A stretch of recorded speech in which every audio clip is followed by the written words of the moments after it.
Güzgünüm yaşılcı, ak başım ateş şaşıldı. Ak geçmeli suni ağrının, arnağın dili başında. Dostum anşalı bey başım, boyla boy turan ey o başım. Bozlatıp koysan ey akbaşım, buluyum seni bu başım. Bozlatıp koysan ey akbaşım, buluyum seni bu başım.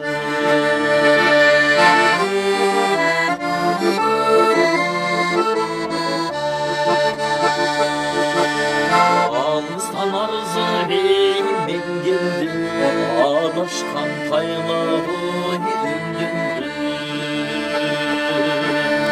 Arka yüz merhaba, bir köyüz, akbaşım dege hay tek bölüm.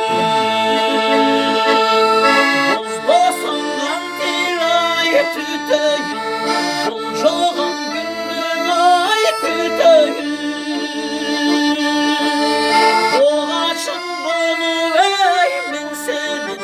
Boyundan istemeyi yükünü.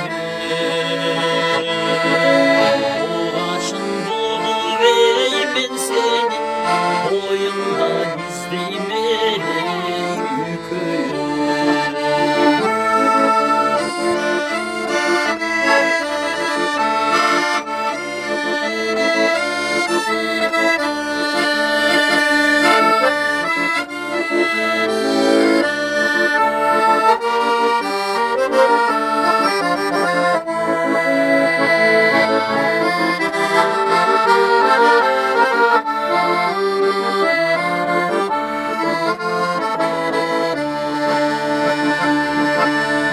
Açığın açsan ey çarşıma, armağanım attın ey başımdan.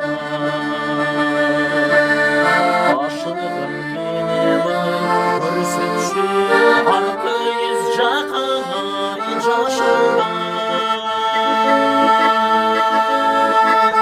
Dostum ançalı